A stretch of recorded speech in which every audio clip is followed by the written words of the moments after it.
House Number 5620, an act creating additional branch of the Regional Trial Court in the 3rd Judicial Region to be stationed in the municipality of Iba, Province of Zambales.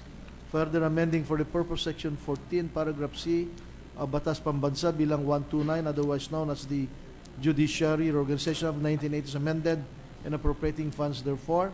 House Number 5621, an act creating 3 additional branches of the RTC in the province of Laguna to be stationed in Calamba City, amending for the purpose Section 14E of Batas Pambansa bilang 129, otherwise known as the Judiciary Organization of 1980 is amended and appropriating funds therefore. House Number 5632, creating 2 additional branches of the Metropolitan Trial Court in the National Capital Judicial Region to be stationed in Malabon City, Metro Manila, amending for the purpose Section 27 of BP 129, otherwise known as the Judiciary Organization of 1980 is amended and appropriating funds therefore. And House Number 5633, creating 2 additional branches of the Regional Trial Court in the province of Batangas to be stationed in the municipality of Santo Tomas and Agoncillo, amending for the purpose Section 14E of BP 129, otherwise known as the Judicial Organization Act of 1980 is amended and appropriating funds therefore.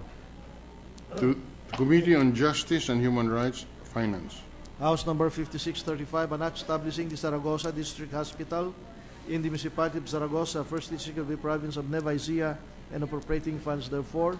And House Number 5636, establishing the Dr. Eleuterio R. Violago District Hospital in San Jose City, 2nd District of the province of Nueva Ecija, and appropriating funds therefore. Health and Demography, Finance. House Number 5638, an act providing for the establishment of an Indigenous Training and Learning Center in the municipality of Senator Ninoy Aquino, 2nd District of Sultan Kudarat, and appropriating funds therefore. And House Number 5639, an act providing for the establishment of an Indigenous Training and Learning Center in the city of Kidapawan, province of North Cotabato, and appropriating funds therefore. Cultural Communities, Finance. House Number 5642, an act establishing a multi-purpose fishery breeding farm and hatchery for the production and multiplication of crabs and shrimps in the municipality of Tagkawayan, province of Quezon, and appropriating funds therefore. House Number 5643, an act establishing a multi-purpose fishery breeding farm and hatchery for the production and multiplication of crabs and shrimps in the municipality of Calawag, province of Quezon, and appropriating funds therefore. House Number 5644, an act establishing a multi-purpose fishery breeding farm and hatchery in the municipality of Perez, province of Quezon, and appropriating funds therefore. House Number 5645, establishing multi-purpose fishery breeding farms and hatcheries for the production and multiplication of crabs, shrimps, and lobsters in the municipality of Lingig, province of Surigao del Sur, and appropriating funds therefore. House Number 5646, establishing a multi-purpose fishery breeding farm and hatchery in the municipality of Quezon, province of Quezon, and appropriating funds therefore. House Number 5647, establishing a multi-purpose fishery breeding farm and hatchery for the production and multiplication of crabs and shrimps in Ginayangan, Quezon, and appropriating funds therefore. House Number 5648, establishing a multi-purpose fishery breeding farm and hatchery in Alabat, Quezon, and appropriating funds therefore. House Number 5649, establishing an aquatic research and experimental breeding station for lake, river, and other inland fishes in the 1st District of the province of Nueva Ecija, and appropriating funds therefore.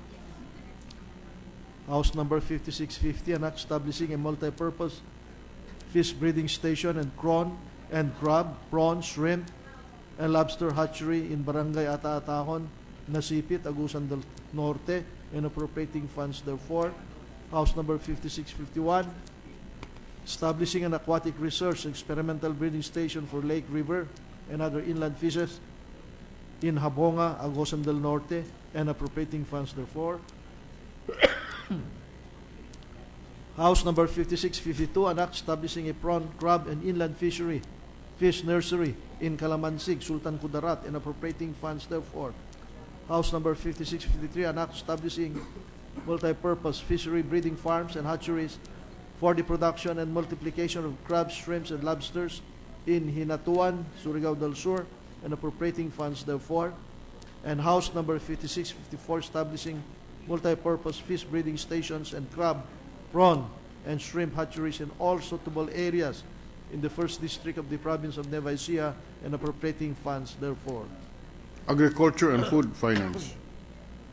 House number 5659, an act declaring the Shrine of the Battle of Pulang Lupa and its premises located in Barangay Poktoy, Municipality of Torrijos, Province of Marinduque, a historical park and ecotourism site, and appropriating funds therefore. Tourism and Finance.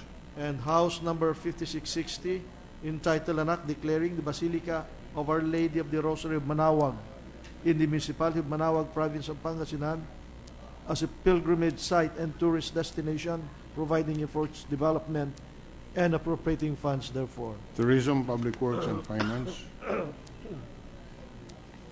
House number 5663, an act expanding the definition of sexual harassment, strengthening the mechanisms to monitor compliance with policies against sexual harassment in the workplace and in educational and training institutions, and prescribing penalties for violations thereof, repealing for the purpose RA 7877, also referred to as the Anti-Sexual Harassment Act of 1995. Labor, Employment, Human Resource Development, Civil Service, Government Reorganization. House number 5664, an act increasing the bed capacity of the Dinaig Municipal Hospital in the Municipality of Datu Odin, Sinsuat, Province of Maguindanao, from 10 to 50 beds, to be now known as the Datu Odin Sinsuat District Hospital, and appropriating funds therefore. Health and Demography and Finance. House number 5665, an act converting the road stretching from Barangay Sevilla, San Fernando City, to Barangay Ili Sur, Municipality of San Juan, all of the Province of La Union,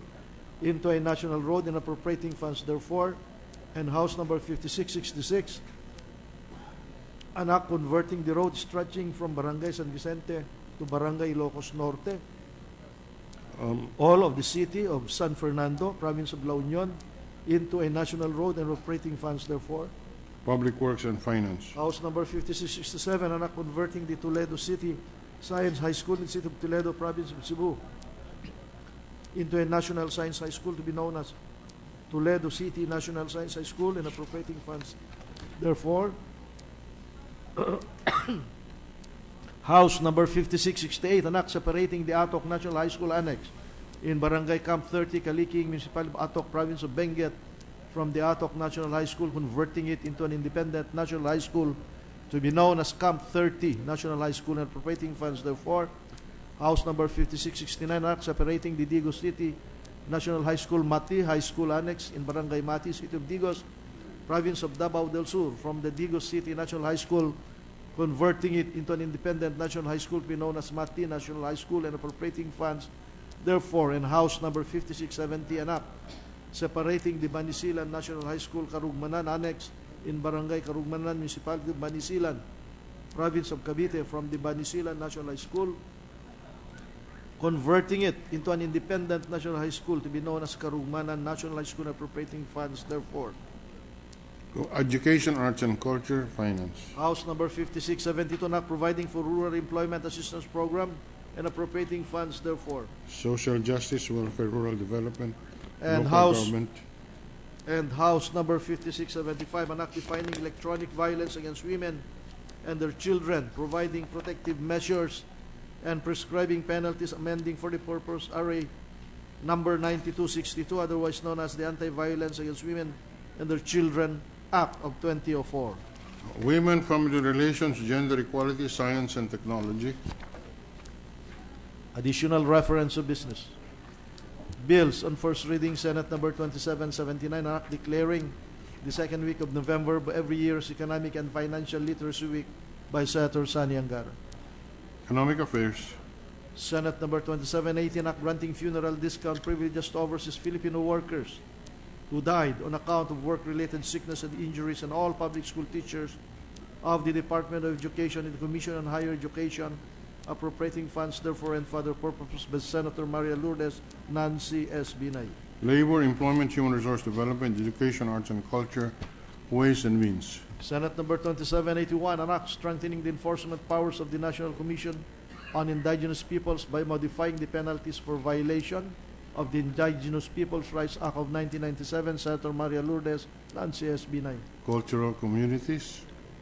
Senate number 2782, an act providing for burial with honors to overseas Filipino workers, amending for the purpose sections 3 and 24 of Republic Act number 8491, otherwise known as the Flag and Heraldic Code of the Philippines, Senator Maria Lourdes Nances Binay.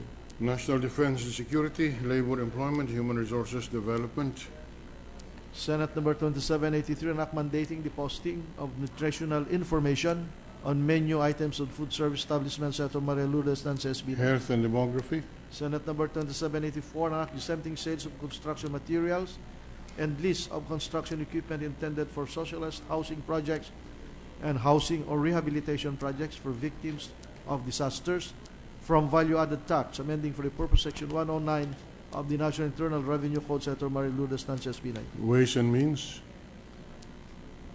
Resolutions, PSR number 1369, directing the proper Senate committee to conduct an inquiry in aid of legislation in the Commission on Audit Report that 2.2 billion pesos in Department of Tourism allocations remain unaccounted for as of the end of 2014, Senator Defensor Santiago. Tourism, PSR number 1370, directing the proper Senate committee to conduct an inquiry in aid of legislation on the Commission Audit Report that infrastructure projects worth 25 billion pesos were delayed or unimplemented in 2013, Senator Defensor Santiago. Public Works, Yes, resolution number 1371, directing the proper Senate committee to conduct an inquiry in aid of legislation on the reported need to boost defenses against poachers around Pag-asa Island, Senator Defensor Santiago. Environment and Natural Resources, PSR number 1372, directing the proper Senate committee to conduct an inquiry in aid of legislation on the need to provide for a standby fund for the Department of Foreign Affairs Assistance to National Section to enable them to immediately respond to urgent concerns of our Filipino War, Senator Defensor Santiago. Finance, Foreign Relations, PSR number 1373, resolution directing the proper Senate committee to conduct an inquiry in aid of legislation in the report of transactional sex among Filipinos contributes to the increase in new HIV cases, Senator Defensor Santiago. Health and Demography, PSR 1374, urging the Senate Committee on Public Order and Dangerous Drugs to conduct an inquiry in aid of legislation regarding the prevalence of illegal drug transaction and our use in bars and other party places, resulting in the trafficking of persons and increased criminal incidents aimed at reviewing existing policies in investigation, searches, and seizures, and to recommend measures for the effective busts of criminal elements without causing disruption and undue harassment in said bars or party place at Graceful. Public Order and Dangerous Drugs, PSR number 1375, directing the proper Senate committee to conduct an inquiry of legislation and report of the Commission on Higher Education, approve higher tuition and other school fees for 313 colleges and universities nationwide, Senator Defensor Santiago. Education, Arts and Culture, PSR number 1376, expressing the sense of the Senate that the Philippine government must extend humanitarian assistance to the Rohingya refugees involuntarily displaced by threats to their life and security, and urge strengthened cooperation in the ASEAN region to address the related issues of forced migration and human trafficking, Senator Ligarda. Rules, PSR number 1379, congratulating 1377, congratulating and commending film director Brillante Mendoza, lead artist Nora Honor, and the cast and crew of the film Taklub for the special commendation from the 2015 ecumenical jury at the 60th Cannes Film Festival in France, Senator Ligarda. Rules, PSR number 1378, expressing the profound sympathy and sincere condolences with the Philippines on the death of Gawad sa Manilikan ng Bayan awardee and National Living Treasure Master Dreamweaver Lang Dulay of the Tivoli of Lake Cebu, South Cotabato by Senator Ligarda. Rules, PSR number 1379, honoring former President Elpidio Quirino in commemoration of his 125th birth anniversary on 16 November 2015 by Senator Ligarda. Rules, Committee report.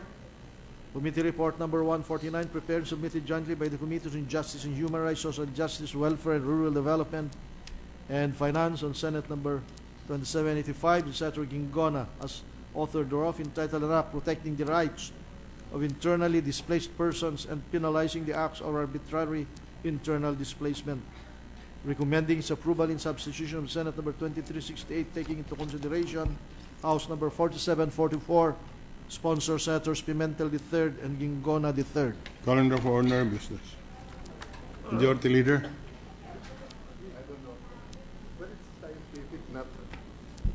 Mr. President, I move that we transfer Senate Bill 2778 under Committee Report number 148 from the calendar for ordinary business to the calendar for special orders. Any objection? Hearing none, so transferred. Mr. President, with the consent of the Senate, I move that we consider Senate Bill 2778 under Committee Report number 148.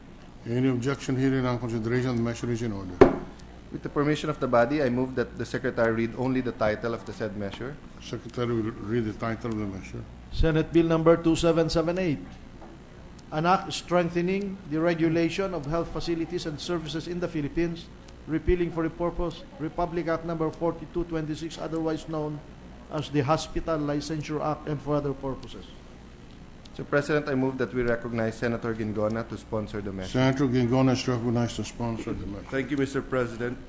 Mr. President, distinguished colleagues, in pursuit of universal health care agenda, aside from expanding health insurance coverage, it is also important to ensure that health facilities reach a standard of adequacy and that they deliver quality health services to those needing health care. Changes and improvement in the field of healthcare during the past decades have led to the emergence and development of new types of healthcare facilities, such as diagnostic, therapeutic, and rehabilitative centers. As a result, a number of such types of facilities no longer qualify under the regulatory mandate of the Department of Health. Licensing of health facilities and services are very important functions that the DOH must seriously perform. This is an important tool of quality assurance.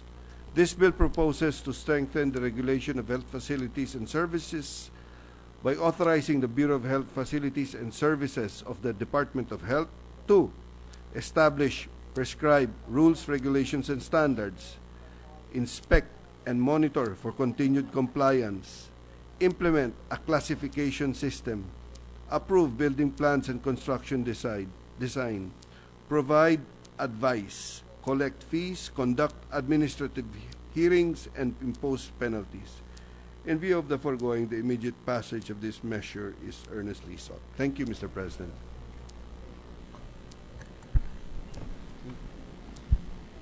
Mr. President, I move that we recognize Senator Legarda to co-sponsor the measure. Senator Legarda is recognized.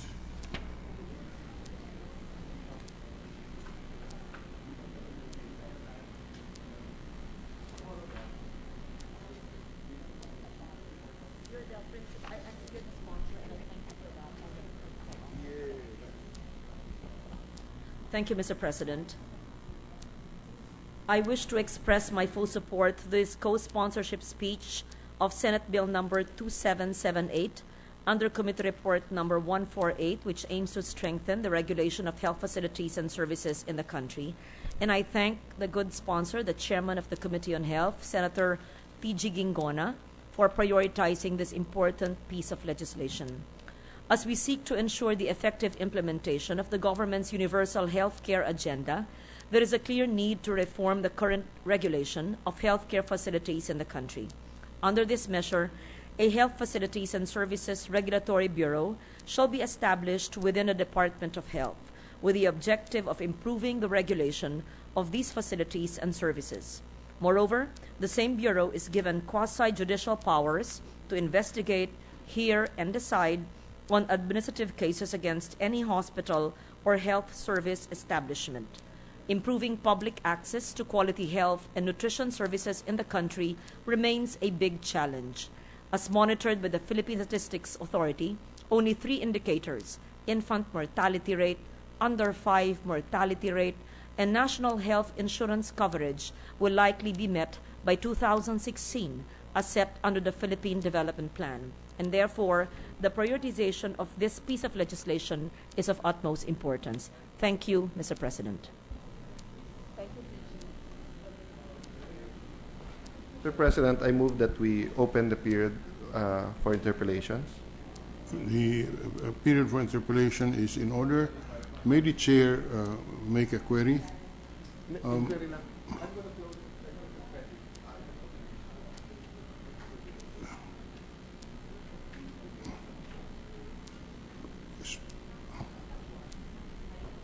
A minute suspension, Mr. President. 1 minute suspension.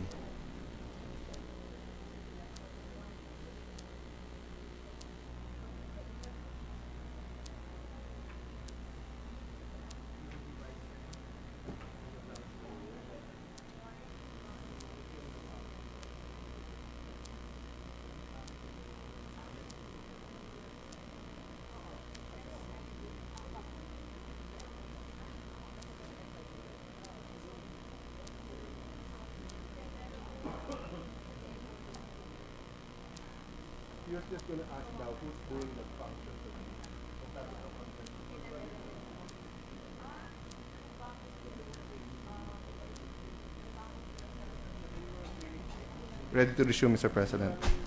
Session is resumed. Mr. President, given the importance of the bill and to give our colleagues more time to formulate their questions and interpellation, I move to suspend consideration of Senate Bill 2778 under Committee Report 148 with the permission of the Senate President. No, the consideration of the measure is suspended. Mr. President, may we welcome to the Senate the members of the Save the Children, Members of the Save the Children organization is welcome to the Senate. We also have the Child Rights Network, Mr. President. Child Sila din po Rights yun, Mr. Network. President. Yes. Is Child wel- Rights Network and the Save the Children. So welcome to Their the Senate. presence is made of record in today's session. Mr. President, we also have the National Commission on Indigenous People, NCIP, Dominador Gomez, Renato Magnaye, Caroline Purugunan, Attorney Jomir Buenanobra, and Bernadette Felipe, who are also here today. May we also welcome them to the Senate. They're welcome to the Senate. Mr. President, I move that we transfer House Bill 4220 under Committee Report 141. This is the National Indigenous Peoples Day, from the calendar for ordinary business to the calendar for special orders. So transferred. With the consent of the Senate, I move that we consider House Bill 4420 under Committee Report 141. So approved. With the permission of the body, I move that the Secretary read only the title of the said measure. Secretary will do so. House Bill number 4420, an act declaring August 9 as National Indigenous Peoples Day and mandating the meaningful observance thereof. Mr. President, I move that we recognize Senator Legarda to sponsor the said measure. Senator Legarda is recognized.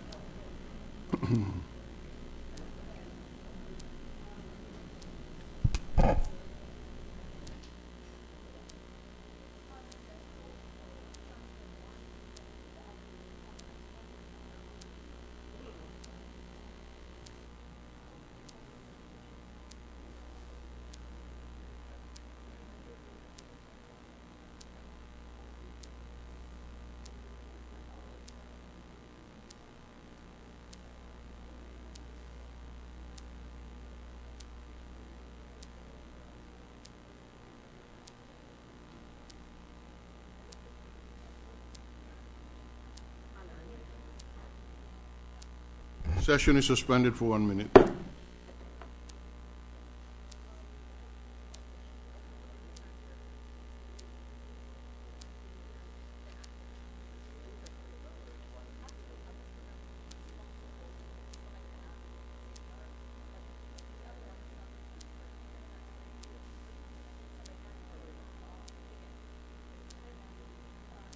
Ready to resume, Mr. President. Session is resumed.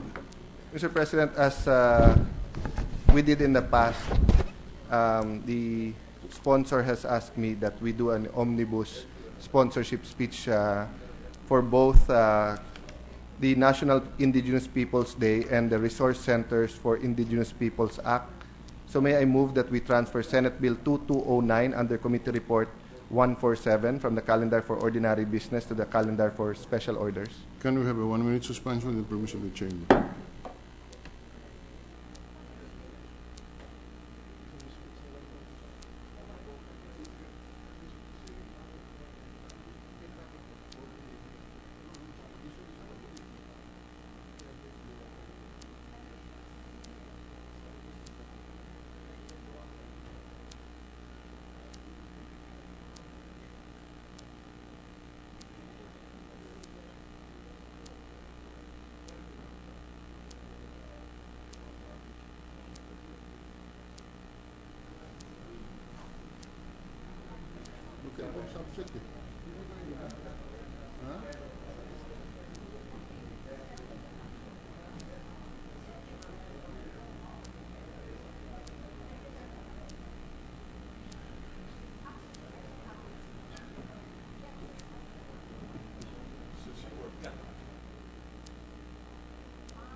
Ready to resume, Mr. President. Session is resumed. Just for a more orderly transaction of business, Mr. President, and the sponsorship speech upon consultation with the sponsor, Senator Legarda, and the Senate President, I withdraw my motion to move to transfer Senate Bill 2209 under Committee Report 147, and we will continue, Mr. President, with the consideration of House Bill 4420 under Committee Report 141 first. Noted. May we recognize Senator Legarda, Mr. President. Senator Legarda is recognized to sponsor House Bill 4420 under Committee Report 141. Thank you, Mr. President. Your Committee on Cultural Communities is submitting Committee Report 141 under House Bill 4420, which seeks to declare August 9 as National Indigenous Peoples Day. This is in line with the UN General Assembly's proclamation of the International Day of the World's Indigenous Peoples every August 9. The declaration of a National Indigenous Peoples Day and mandating its meaningful observance highlights the importance of this recognition, protection, and promotion of the rights of indigenous peoples through policies, programs, and activities in the national and local level towards inclusive development and genuine IP empowerment. Our actions and inaction have placed lives of our indigenous peoples on the line, despoiled their lands, threatened their culture, and deprived them of their rights. We are all aware of the depth and diversity of the challenges our IPs face. The question is, how sincerely and quickly will we address these issues that affect our IP's very survival? The timely approval of this measure will attest to our commitment to champion the causes of our indigenous peoples and to engage them as active partners in the development process. May I therefore request for the support of this chamber to this measure. Thank you. Majority Leader. Mr. President, I move that we suspend consideration of House Bill 4420 under Committee Report number 141. Consideration of the measure is suspended. Mr. President, I move that we transfer Senate Bill number 2209 under Committee Report 147 from the calendar for ordinary business to the calendar for special orders. Any objection? Hearing none. So transferred. With the consent of the Senate, I move that we consider Senate Bill number 2209 under Committee Report number 147. Consideration of the measure is in order. With the permission of the body, I move that the Secretary read only the title of the said measure. Secretary will read the title. Senate Bill number 2209, an act establishing resource centers for indigenous cultural communities / indigenous peoples to enhance and ensure the delivery of essential services, appropriating funds therefore and for other purposes. Mr. President, I move that we recognize Senator Legarda to deliver the sponsorship speech. Senator Legarda is recognized. Thank you, Mr. President. I have the honor to seek approval of Senate Bill 2209 under Committee Report number 147, or the Resource Centers for Indigenous Peoples Act. Despite concerted efforts exerted by government in partnership with various private organizations and financial support from international communities, still our indigenous peoples face many challenges in our society. Basic services remain wanting in most geographically isolated and disadvantaged areas. Further, the reported human rights violations, displacement from ancestral domain, and destruction of natural environment and cultural values are among serious concerns. It is for these reasons that we continue to fight for policies and programs that would further give our IPs the respect, recognition, and opportunities due them. In coordination with the National Commission on Indigenous Peoples, this representation filed Senate Bill 2209 that will create resource centers for indigenous peoples or indigenous cultural communities. The establishment of these resource centers in strategic places, as determined by the NCIP, would significantly enhance the delivery of essential services to their poverty-stricken domains and ensure protection of their rights with due regard to their customs, traditions, values, and beliefs. This major endeavor reinforces the rights of Indigenous peoples to actively participate in development programs and projects. As intended, the IP Resource Centers shall serve as venues to promote participatory programs and projects for IPs to effectively deliver their responsibilities under the Indigenous Peoples' Rights Act and to ensure implementation of the respective ancestral domain sustainable development and protection plans. Further, these centers shall help address problems of IPs and provide essential services such as employment, livelihood, enterprises, health services, scholarships, and trainings. Lastly, the IP Resource Center shall embark on the documentation of Indigenous knowledge, systems and practices, Indigenous political structures, and customary laws which are vital in achieving cultural integrity. Thank you, Mr. President. Majority Leader. Mr. President, I move that we suspend consideration of Senate Bill 2209 under Committee Report 147. Consideration of the measure is suspended.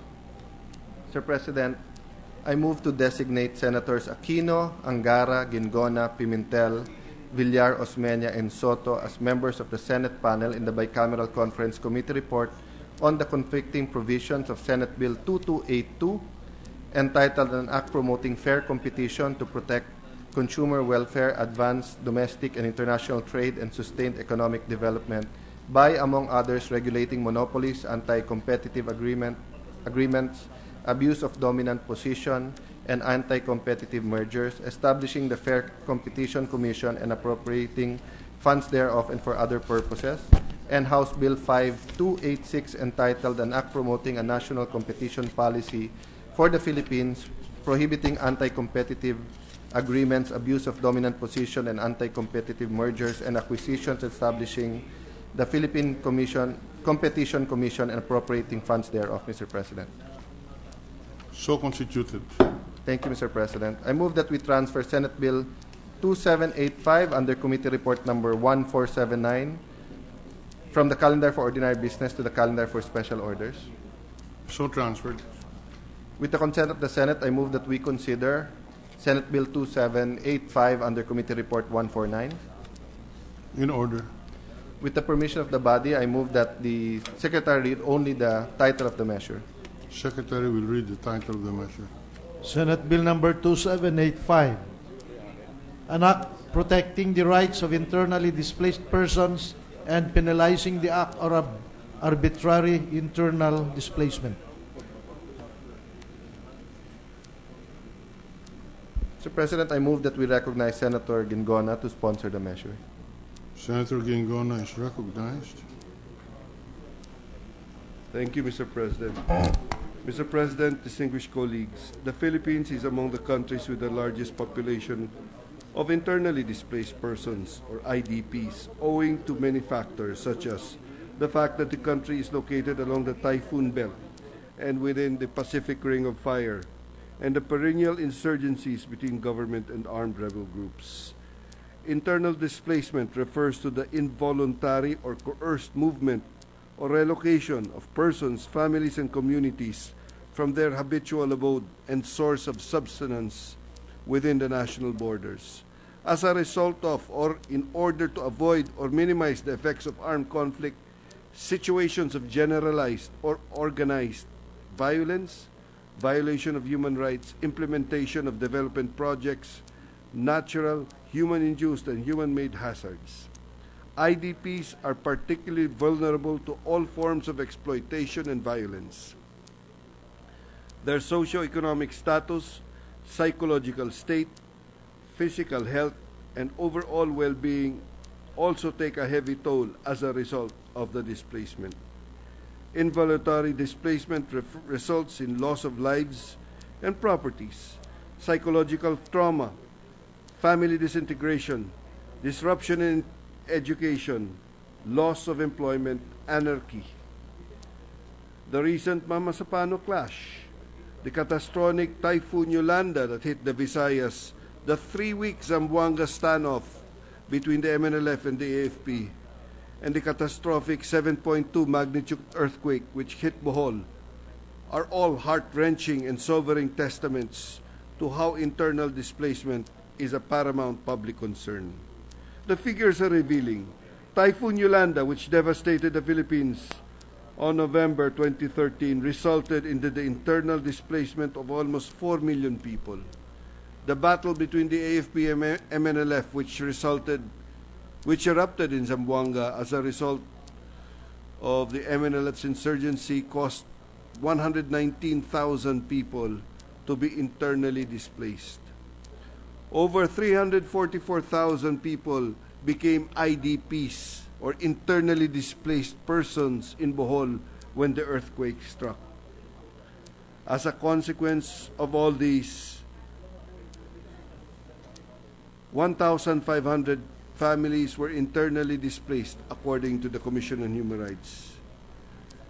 These events established the imperative to have a distinctive legislation that would recognize and respect the unique needs and circumstances of the IDPs. The very nature of their internal displacements puts them in particular danger. The state therefore needs to afford them special protection, and this bill exactly aims to protect and promote the rights of internally displaced persons and penalize acts of arbitrary internal displacement. The bill has the following essential features. A. It entails all the rights of IDPs during and after displacement. B. It penalizes acts of arbitrary internal displacement. C. It provides safeguards against arbitrary displacement. It provides for the return, local integration, or resettlement of IDPs.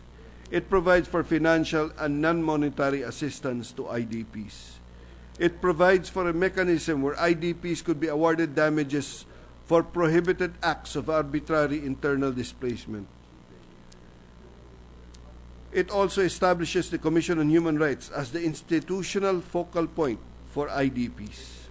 It also sets up a joint Congressional Oversight Committee.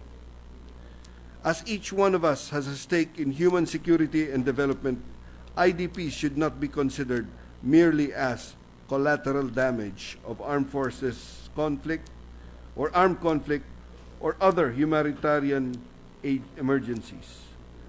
This bill is therefore a landmark piece of legislation that would address the vulnerabilities of the IDPs. Mr. President, thank you and good afternoon.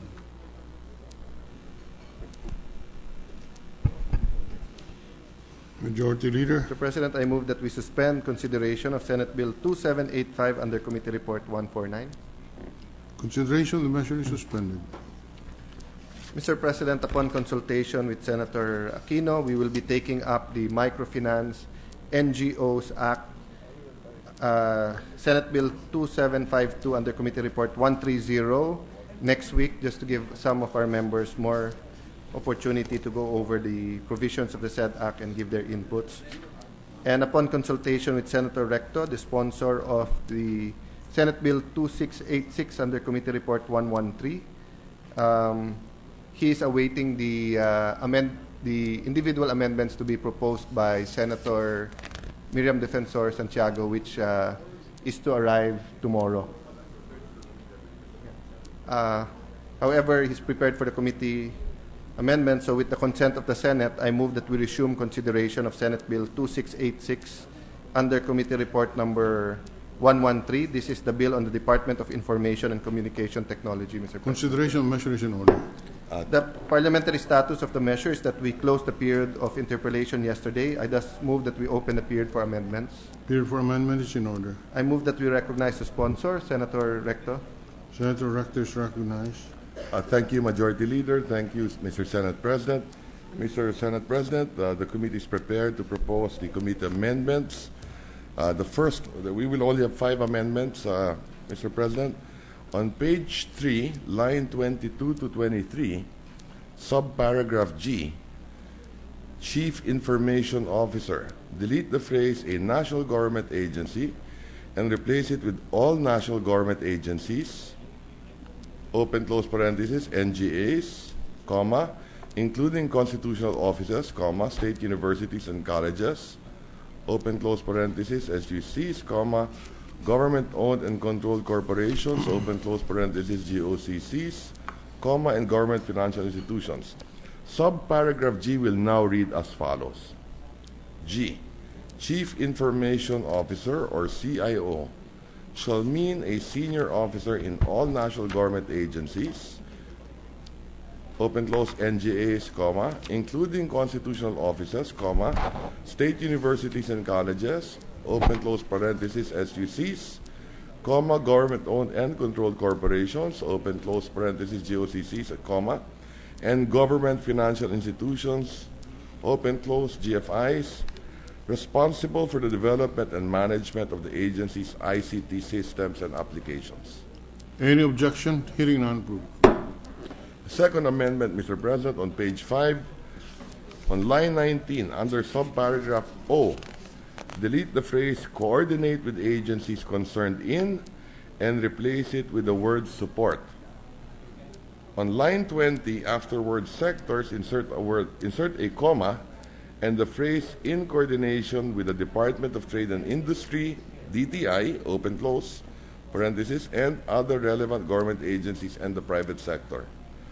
Subparagraph O will now read as follows. O. Support the promotion of trade and investment opportunities in the ICT and ICT -ES sectors, comma, in coordination with the Department of Trade and Industry, open close, DTI, and other relevant government agencies and the private sector, period. Any objection? Hearing none, approved. The third amendment, Mr. President, on page 7, line 3, after the acronym PECE.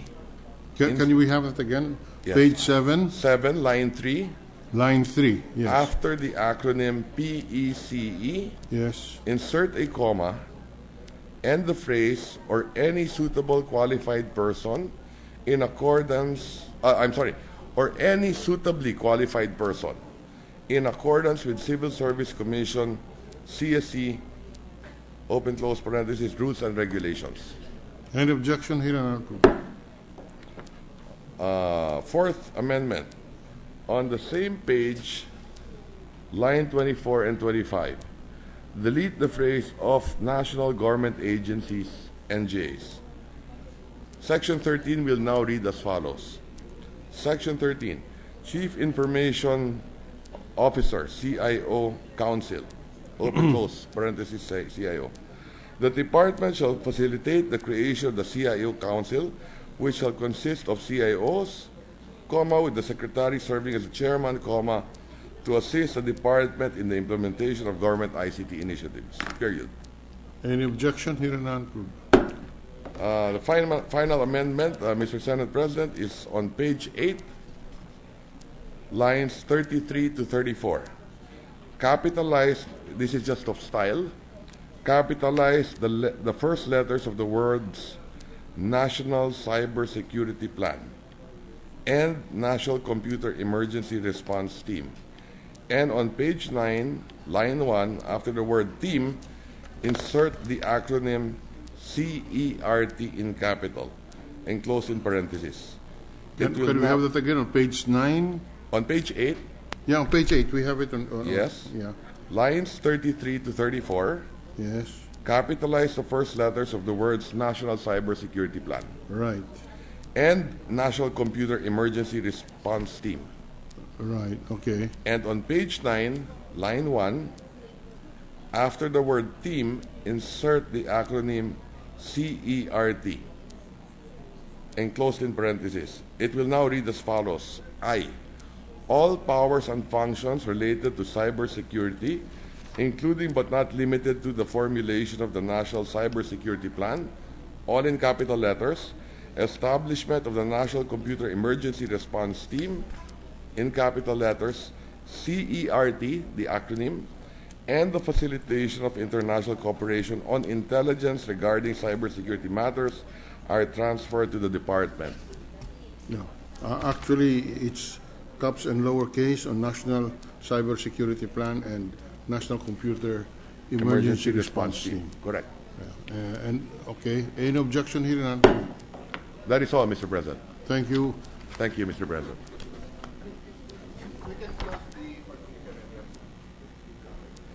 Mr. President, I move that we close the period for committee amendments. Committee amendments terminated. Mr. President, I move that we suspend consideration of Senate Bill 2675 under Committee Report 106. Before the chair acts on the motion, the Secretariat is directed to prepare a revised copy of the bill containing the committee amendments, which we will use for the next, for individual amendments. Any objections? Consideration measure is suspended. And for the information of our colleagues, we will take up the individual amendments tomorrow, Mr. President. Thank you. Mr. President, I move that we adjourn the session until 3 o'clock in the afternoon, Wednesday, May 27, 2015. Session is adjourned until Wednesday, May 27, 2015 at 3 o'clock in the afternoon.